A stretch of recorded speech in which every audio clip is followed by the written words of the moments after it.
इस वीडियो में हम आपको मौर्य काल का पार्ट 2 कराने जा रहे हैं। क्वेश्चन 51। मौर्य नरेश के बारे में निम्न में से कौन सा कथन सही है? उन्होंने विकास किया था। इसका सही आंसर होगा ऑप्शन डी, केवल 1, 3, 4, यानी कि उन्होंने संस्कृति, कला व साहित्य का विकास किया था। प्रांतीय विभाजन ये विकास किया था। हिंदू कुस्तक साम्राज्य था, ये भी सही है, इसलिए इसका सही आंसर होगा ऑप्शन डी। नेक्स्ट क्वेश्चन ए, अशोक ने कलिंग को मौर्य साम्राज्य में जोड़ लिया था, बिल्कुल सही है। कलिंग दक्षिण भारत को आने वाली स्थलीय एवं समुद्री मार्गों को नियंत्रित करता था, ये दोनों सही हैं, इसलिए इसका सही आंसर होगा ऑप्शन ए। ए और आर दोनों सही हैं तथा आर ए की सही व्याख्या करता है, ये दोनों एक दूसरे से मेल खाते हैं, इसलिए इसका सही आंसर होगा ऑप्शन ए। क्वेश्चन 53। अशोक के जो शिलालेख संगम राज्य के बारे में हमें बताते हैं उनमें शामिल है, इसका सही आंसर होगा ऑप्शन सी। दूसरा एवं 13वें अभिलेख से हमें संगम राज्य के बारे में हमें जानकारी प्राप्त होती है। क्वेश्चन 55। निम्नलिखित में से किस राज्य देश में अशोक के व्यक्तिगत नाम अशोक का उल्लेख मिलता है? ये मिलता है हमें मास्की अभिलेख से हमें पता चलता है अशोक का जो नाम अशोक है उसके बारे में। क्वेश्चन 56। निम्नलिखित वक्तव्यों में कौन सा एक वक्तव्य अशोक के प्रस्तर स्तंभों के बारे में गलत है? इन पर बढ़िया पॉलिश है, ये भी सही है। ये अखंड है, ये भी सही है। स्तंभों का शेफ्ट शुंडाकार है, ये भी सही है। ये स्थापत्य संरचना के भाग हैं, ये गलत है, इसलिए इसका सही आंसर होगा ऑप्शन डी, ये स्थापत्य संरचना के भाग हैं। क्वेश्चन 57। श्रीनगर की स्थापना किस मौर्य शासक ने की थी? ये की थी अशोक ने। श्रीनगर की स्थापना अशोक ने की थी। क्वेश्चन 59। किस ग्रंथ में शूद्रों के लिए आर्य शब्द का प्रयोग हुआ है? ये हुआ है अर्थशास्त्र में। क्वेश्चन 60। अशोक ने अपने राज्याभिषेक के चौथे वर्ष में निग्रोध के प्रभाव से प्रभावित होकर किससे बौद्ध धर्म की दीक्षा ली थी? अशोक ने जो बौद्ध धर्म की दीक्षा ली थी वो ली थी उपगुप्त से, यानी कि अशोक ने कलिंग युद्ध के बाद बौद्ध धर्म ग्रहण कर लिया था और वो ग्रहण जो किया था वो उपगुप्त के द्वारा किया था। क्वेश्चन 61। किसने पाटलिपुत्र को पोलीब्रोथा कहा?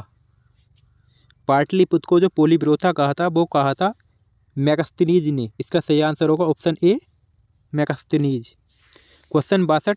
मौर्य काल में एग्रनोमोई किसे कहा जाता था? ये कहा जाता था सड़क निर्माण अधिकारी को, इसका सही आंसर होगा option B. Question 63।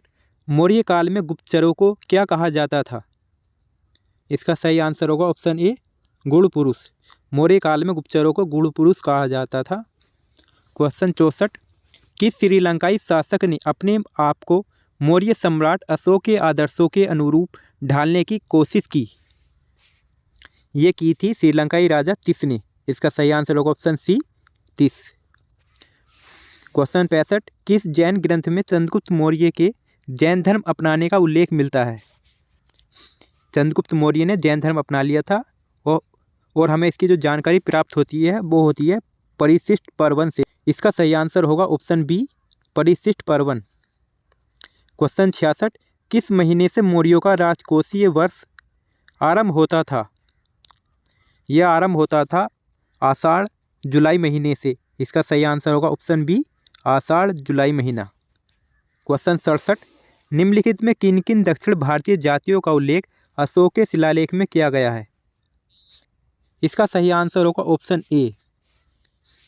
Question 68। Ashok के बारे में जानने के लिए सबसे महत्वपूर्ण स्रोत है? इसका सही आंसर होगा ऑप्शन बी, शिलालेख। तो अशोक के बारे में सबसे सटीक जानकारी प्राप्त होती है वो उसके शिलालेखों से ही प्राप्त होती है। क्वेश्चन 69। अशोक के काल में कौन सी लिपि दक्षिण भारत में प्रवर्तित हुई थी? वो हुई थी ब्राह्मी, इसका सही आंसर होगा ऑप्शन ए, ब्राह्मी लिपि। क्वेश्चन 70। अशोक का अभिलेख भारतीय उपमहाद्वीप के बाहर भी पाया गया है, निम्नलिखित में किस देश में यह पाया गया है?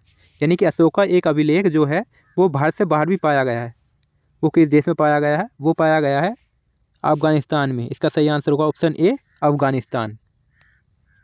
क्वेश्चन 71। अत्यंत पॉलिश किए गए इकासम अशोक स्तंभ जिसे पांडु रचित बालू कासम के एकल टुकड़ों में तक्षित किए गए उसे साधारणतः कहाँ की खदानों से निकाला गया है? इसका सही आंसर होगा ऑप्शन ए, मिर्ज़ापुर के समीप चुनार की खदानों से इसे निकाला गया है। क्वेश्चन 72, भारतीय लिखने की कला नहीं जानते, यह किसकी उक्ति है? यह इसका सही आंसर होगा ऑप्शन डी, मेगास्थनीज। मेगास्थनीज ने ही कहा था कि भारत लिखने की कला नहीं जानते। क्वेश्चन 73, किस मौर्य सम्राट ने एक विदेशी राजा सीरिया के एंटियोकस फर्स्ट से अंजीर, शराब और दार्शनिक को भारत भेजने के लिए आग्रह किया था? ये किया था बिंदुसार ने। इसका सही आंसर होगा option B, Bindusar. Question 74, Ashok द्वारा कलिंग पर चढ़ाई की जानकारी के लिए कौन सबसे महत्वपूर्ण स्रोत है? इसका सही आंसर होगा ऑप्शन सी, 13वां बृहत शिलालेख। क्वेश्चन 75, बिंदुसार की मृत्यु के समय अशोक किस प्रांत का गवर्नर था? इसका सही आंसर होगा ऑप्शन ए, उज्जैन। बिंदुसार की मृत्यु के समय अशोक उज्जैन का गवर्नर था। क्वेश्चन 76, किस शिलालेख में अशोक ने घोषणा की है कि सारी प्रजा मेरी संतान है? इसका सही आंसर होगा ऑप्शन ए, पृथक कलिंग शिलालेख। इसमें ही अशोक ने घोषणा की है कि सारी प्रजा मेरी संतान है। क्वेश्चन 77, कौन सी घोषणा युद्ध और हिंसा के प्रति अशोक के आंतरिक दुख को स्पष्ट करता है?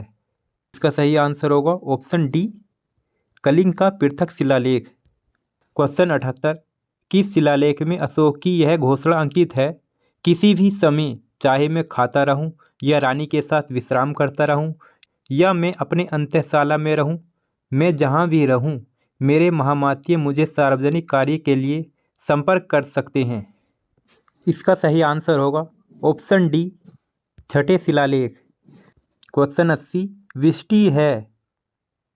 इसका सही आंसर होगा ऑप्शन बी, बेगारी। क्वेश्चन 81, मौर्य काल में सीता से तात्पर्य है? इसका सही आंसर होगा ऑप्शन सी, राजकीय भूमि से प्राप्त आय। यानी कि मौर्य काल में राजकीय भूमि से जो प्राप्त आय होती थी उसे सीता कहा जाता था।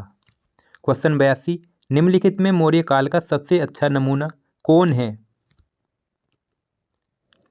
इसका सही आंसर होगा ऑप्शन ए, स्तंभ। क्वेश्चन 83, कहाँ से प्राप्त अभिलेखों से मौर्य काल में अकाल, सूखा जैसी देवी प्रकोप के समय राज्य द्वारा राहत कार्य किए जाने का विवरण मिलता है?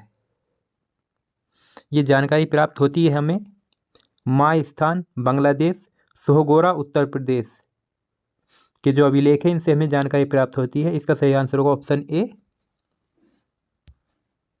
क्वेश्चन 84, अशोक ने श्रीलंका में बौद्ध धर्म का प्रचार हेतु किसे भेजा?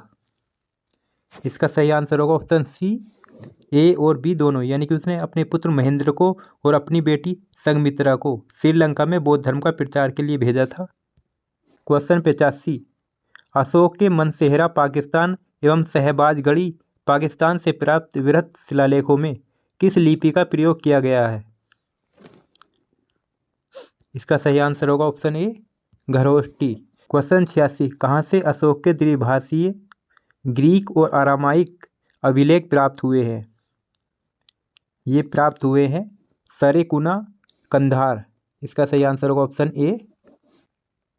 क्वेश्चन 87, कौटिल्य द्वारा रचित अर्थशास्त्र कितने अधिकरणों में विभाजित है? इसका सही आंसर होगा ऑप्शन डी, 15। क्वेश्चन 89, अशोक का समकालीन तुर्मे कहाँ का राजा था? इसका सही आंसर होगा ऑप्शन ए, मिस्र। क्वेश्चन 90, किसके शासनकाल में डीमेकस भारत आया था? इसका सही आंसर होगा ऑप्शन बी, बिंदुसार के काल में डाइमेकस भारत आया था। क्वेश्चन 91, निम्नलिखित अभिलेखों में से किसमें अशोक का नामोल्लेख हुआ है? अशोक नाम की जो हमें जानकारी प्राप्त होती है वो प्राप्त होती है गुजरा अभिलेख से। इसका सही आंसर होगा ऑप्शन ए,